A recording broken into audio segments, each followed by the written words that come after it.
Hi guys, welcome back to the channel.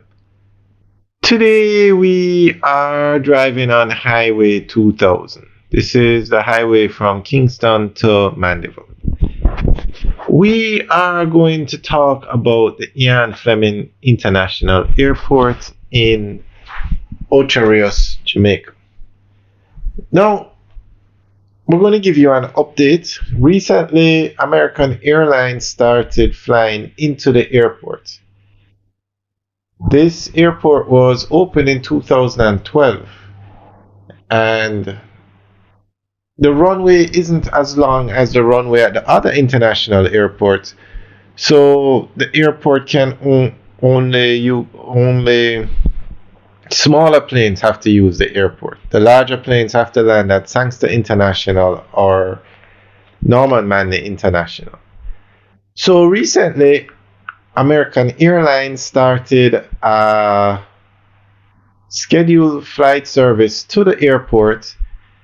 So twice per week, they're going to be flying to the airport. So this has created a lot of buzz and excitement for the airport, as this is the first US-based carrier that's going to be flying into the airport.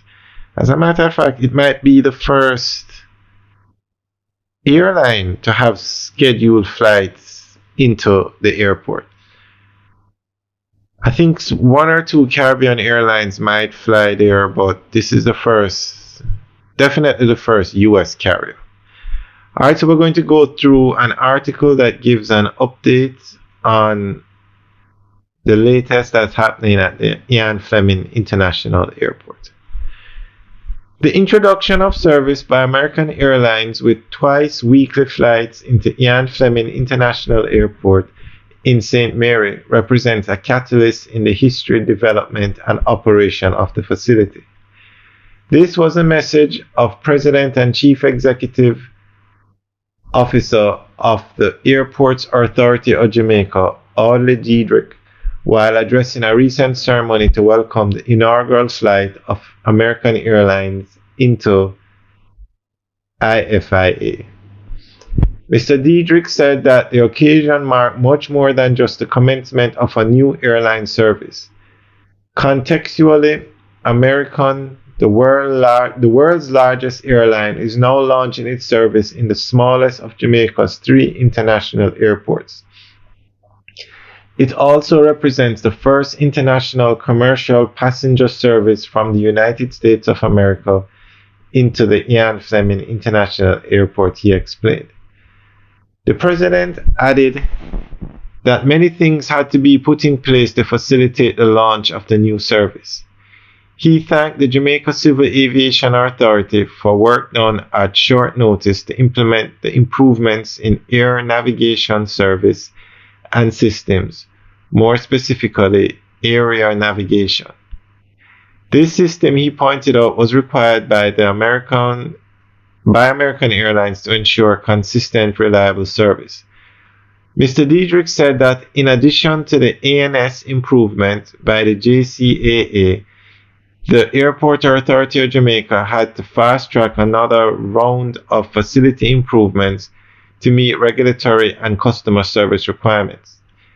These include further expansion and modification of the arrival and departure facilities for passenger comfort and safety, building new office facilities for IFIA and airline staff, constructing a private passenger lounge, building new facilities for aircraft ground handling, baggage holding, and canine services, constructing a new fire station to accommodate 2 aircraft firefighting and rescue vehicles, and staff to meet Category 6 firefighting capability as required by aircraft used by American Airlines for the IFIA service.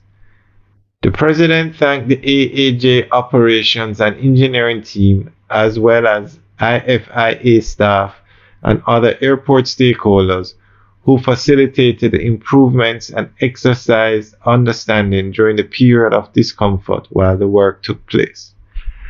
Alright guys, so that is the end of the update article. So we'll keep you guys updated on what's happening at the Ian Fleming International Airport.